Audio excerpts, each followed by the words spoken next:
Vamos a ver la crisis del antiguo régimen en España y la guerra de la independencia. El reinado de Carlos IV va a estar marcado por dos acontecimientos importantes. El primero de ellos va a ser el estallido de la Revolución Francesa en el año 1789, justo a los pocos meses de acceder Carlos IV al poder. Y el segundo acontecimiento va a ser el ascenso al poder de Manuel Godoy. Godoy es un personaje de la baja nobleza que va a ascender posiciones a gran velocidad hasta llegar a convertirse en válido del propio rey Carlos IV, lo que le va a granjear una gran cantidad de envidias y enemistades en la corte. El valimiento de Godoy comienza en 1792, justo unos meses antes de que el ajusticiamiento del rey de Francia, de Luis XVI, provoque la entrada de España y las demás potencias europeas en la llamada Guerra de la Convención. Al principio, la guerra va bastante bien para España y el general Ricardos consigue invadir el Rosellón. Pero un poco más adelante las cosas van a empezar a torcerse cuando la Convención reorganice su ejército gracias a la leva en masa. ¿Qué es la leva? Pues la leva es un reclutamiento de gente para engrosar, en este caso, las filas del ejército. ¿Y esto qué va a provocar? Que las tropas francesas van a recuperar todo lo perdido hasta ahora y consiguen invadir Guipúzcoa en 1794. Entonces Godoy se va a ver obligado a firmar la paz de Basilea el 22 de julio de 1795, lo que le va a valer el título de Príncipe de la Paz. Y mediante la firma de esta paz, España se compromete a entregar a Francia la colonia de Santo Domingo.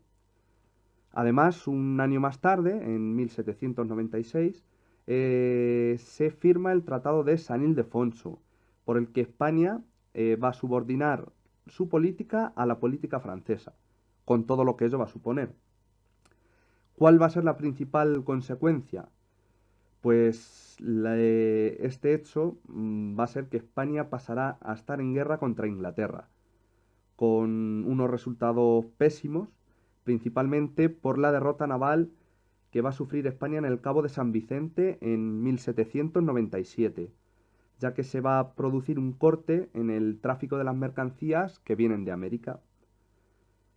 Esta cadena de desastres lo que va a provocar son las presiones de los nobles a Carlos IV para que destituya a Godoy, por lo que se va a producir la primera salida de Manuel Godoy del gobierno. Sin embargo, Godoy va a encontrar muy pronto en Napoleón un poderoso aliado, pero Napoleón se va a aprovechar de él para manejar la corona española. En el año 1800 se va a firmar el segundo Tratado de San Ildefonso, que va a acentuar la dependencia española de Francia, sobre todo con la entrega de la Luisiana. Pero con este apoyo, lo que consigue Godoy es volver al gobierno este mismo año de 1800, aunque llega al poder con una condición. ¿Cuál es esa condición? Declarar la guerra a Portugal, que es un tradicional aliado de Inglaterra. Esta guerra, que se va a denominar Guerra de las Naranjas, va a durar tan solo 2 meses, mayo y junio de 1801, y va a ser una farsa en la que España enseguida va a aceptar un acuerdo en el que se queda con la plaza de Olivenza, en la provincia de Badajoz, y Napoleón enseguida se va a dar cuenta del engaño y de la poca fiabilidad de Manuel Godoy. En 1802 se va a firmar la Paz de Amiens, que dará un respiro a España, ya que con la reanudación de las hostilidades entre Francia e Inglaterra, Francia va a permitir a España permanecer neutral. Aunque más bien por poco tiempo, porque en 1804 va a dar inicio a otra guerra con Inglaterra, tras el ataque inglés a un convoy español procedente de América. Napoleón entonces se va a frotar las manos, ya que consigue otra vez tener a España a su lado contra Inglaterra. Y, muy importante, va a contar con la poderosa flota española para preparar un desembarco en la isla. Esta operación va a resultar un tremendo fracaso que culminará con la derrota en la batalla de Trafalgar en 1805 y va a dejar a España sin flota para defender su imperio americano. No obstante, Napoleón va a seguir aprovechándose de España y se le va a ocurrir un nuevo plan. ¿Cuál va a ser este plan? La invasión de Portugal por ser aliado inglés, como hemos visto antes. Aunque este plan va a tener un interés oculto muy importante para los acontecimientos que se van a ir sucediendo en los próximos años. ¿Cuál es ese interés? Aprovechar el paso por España para invadir Portugal y quedarse con España. Para ello, Napoleón volverá a engañar a Godoy para firmar en el año 1907 el Tratado de Fontainebleau, por el que España se compromete a dejar paso al ejército francés por la península para invadir Portugal. ¿Y qué va a ganar España en este trato? Pues lo que es España ganaba más bien poco. Se suponía que en las futuras compensaciones se preveía la división de Portugal en dos partes. La parte norte sería para unos parientes de la reina, a los que Napoleón anteriormente les había quitado sus dominios en Italia, y la parte sur sería para Manuel Godoy, que es el que realmente ganaba en el trato. Pero el trato resultaba muy ventajoso para no esconder ninguna argucia de Napoleón. Mientras tanto, en la corte va a ocurrir otro acontecimiento muy importante. ¿Cuál va a ser este acontecimiento? La conspiración del Escorial. Como ya sabemos, Godoy se ha granjeado grandes enemistades en la corte, por lo que los nobles, junto con Fernando, el príncipe de Asturias y sucesor a la corona, como Fernando VII, conspirarán contra el propio monarca pidiendo apoyo a Napoleón para que le ayudase obligando a abdicar al rey y hacerse él con la corona. Sin embargo, esta conspiración va a ser descubierta y no va a tener mayores repercusiones. Por tanto, siguiendo los planes trazados, en marzo de 1807 los franceses ya habían entrado en España, supuestamente camino de Portugal. Pero Godoy se da cuenta de que los franceses están haciendo cosas muy extrañas, por ejemplo, como tomar posesión de las fortalezas y los puntos estratégicos de la península. Ahí se va a dar cuenta de que realmente lo que estaban haciendo los franceses era invadir España. Rápidamente Godoy va a avisar al rey, a Carlos IV, y van a trazar un plan de huida. ¿Cuál va a ser este plan? El plan consistía en partir camino a Cádiz para tomar un barco hacia América para seguir gobernando desde allí. Sin embargo, la cosa se va a torcer cuando, haciendo escala en Aranjuez el 19 de marzo de 1808, les va a sorprender un motín en esta ciudad contra el mismo Godoy, que estaba preparado por los partidarios de Fernando. Por lo que Carlos IV, su padre, se ve obligado a abdicar en Fernando, que es apodado el Deseado por las ilusiones que el pueblo tenía depositadas en él. No obstante, va a haber otro problema importante, era que los franceses ya habían tomado pacíficamente gran parte de la península. Fernando VII, que sabía que sin el consentimiento de Napoleón no podría reinar, le pide a este su protección, pero su padre también se la había pedido antes. Entonces Napoleón se ofrece generosamente a mediar entre ellos y les invita a reunirse con él en Bayona. Allí Napoleón les tenía preparada una buena encerrona que consistía en, mediante una fórmula de traspaso de poderes con aparente legalidad, Fernando VII devolvía el trono a su padre, Carlos IV, quien a su vez cedía el trono a Napoleón y éste se lo cedía a su hermano José, lo que va a convertir a José en José I Bonaparte. Este hecho se conoce como las abdicaciones de Bayona. Mientras tanto, el pueblo español va a estallar en una rebelión contra los franceses. viendo cómo Napoleón se lleva a sus reyes. Entonces, el 2 de mayo de 1808, el pueblo de Madrid se levanta en armas contra el ejército francés, una revuelta que va a ser duramente reprimida por las tropas de Murat. Murat es cuñado de Napoleón. Si bien la revuelta había sido un desastre, iba a dejar varios héroes que pasarán a la historia, como los oficiales Daoiz y Velarde o la madrileña Manuela Malasaña.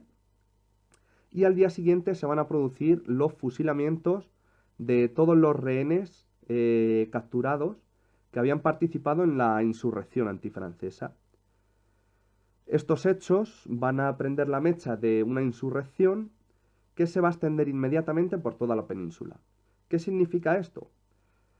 Que el pueblo español, sin dirigentes, porque se los había llevado Napoleón a Bayona, acababa de declarar la guerra a Napoleón. Con estos hechos va a dar comienzo la Guerra de la Independencia. La Guerra de la Independencia la podemos dividir en 3 etapas diferenciadas. La primera etapa se va a corresponder con la conquista francesa de la península. Las tropas francesas que atraviesan España con destino a Portugal, recordemos que como aliadas, se van a convertir en enemigas tras los sucesos del 2 de mayo. En ese momento, la victoria francesa va a depender de tener el camino despejado de Madrid a los Pirineos y ocupar cuanto antes el país. Pero el ejército francés se va a encontrar con un primer obstáculo. ¿Cuál va a ser este obstáculo? La resistencia de la ciudad de Zaragoza. Zaragoza va a soportar heroicamente el asedio francés al mando del general Palafox hasta su rendición en febrero de 1809. Y esto lo que va a hacer es que va a obstaculizar la ruta de suministro de los ejércitos imperiales. El otro asedio que se produce, el otro sitio, es de la ciudad de Gerona.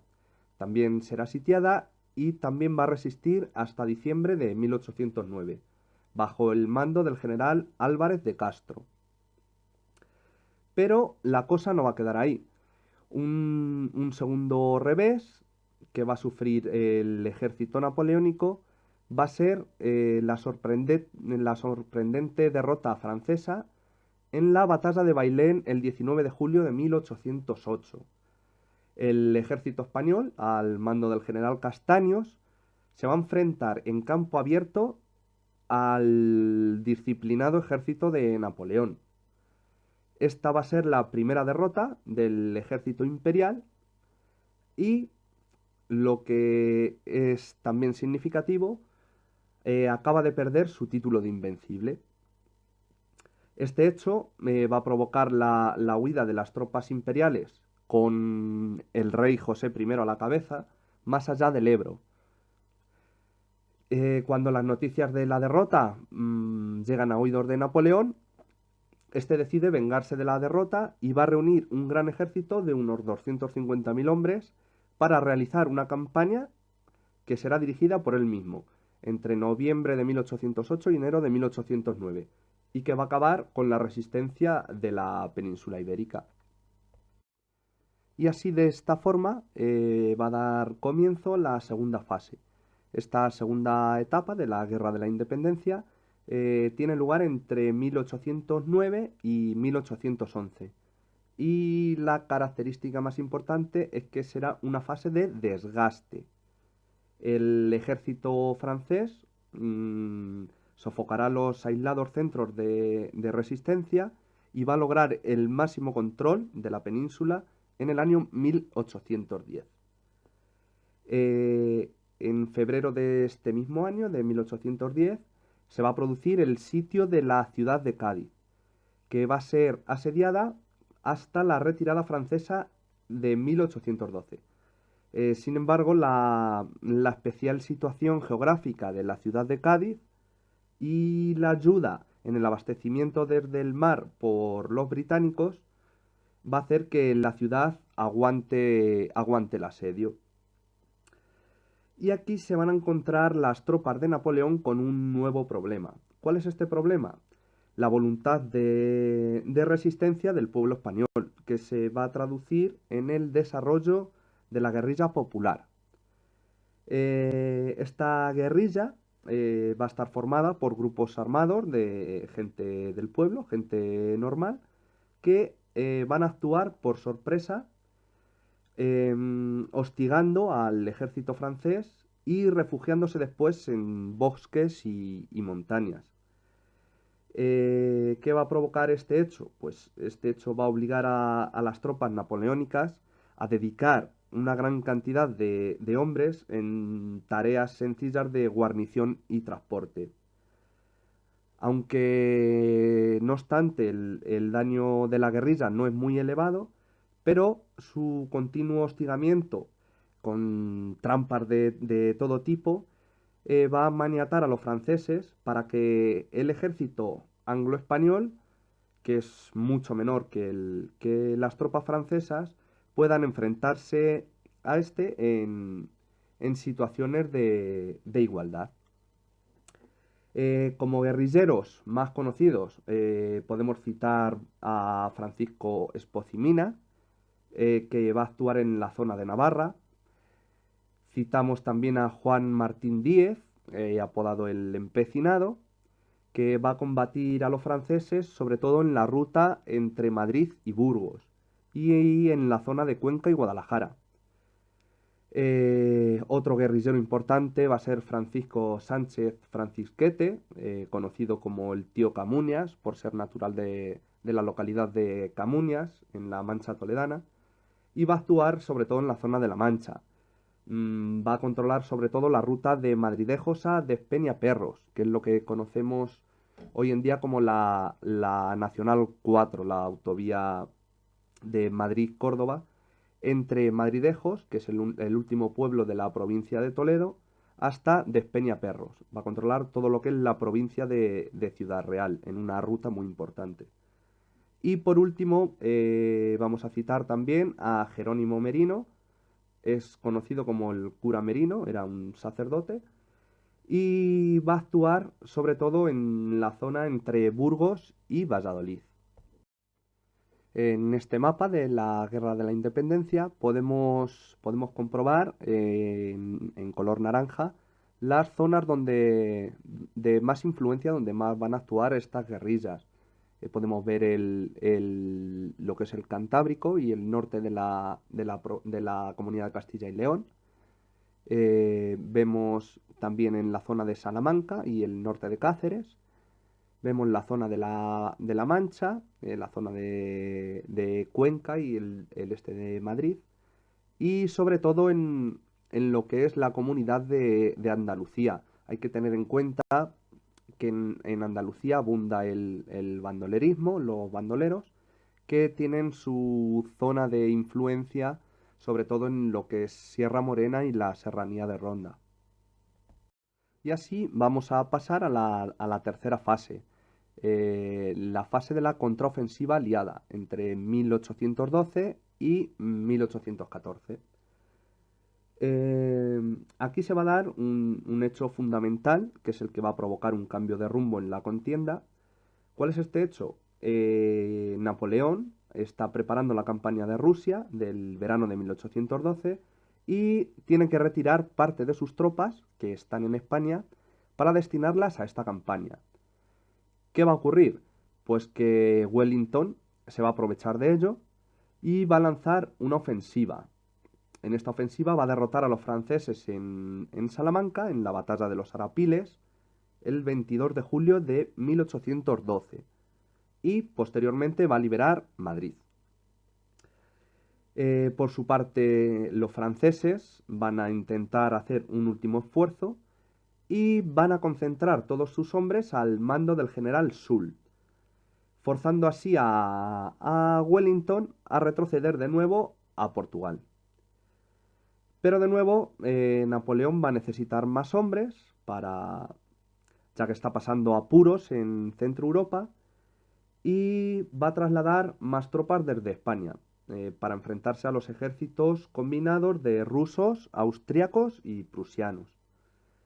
Esto va a producir un gran debilitamiento en el ejército francés, que va a iniciar una retirada paulatina hacia el norte, donde va a ser definitivamente derrotado en las batallas, primero la batalla de Vitoria, el 13 de junio de 1813, y en la batalla de San Marcial, el 31 de agosto de ese mismo año, de 1813.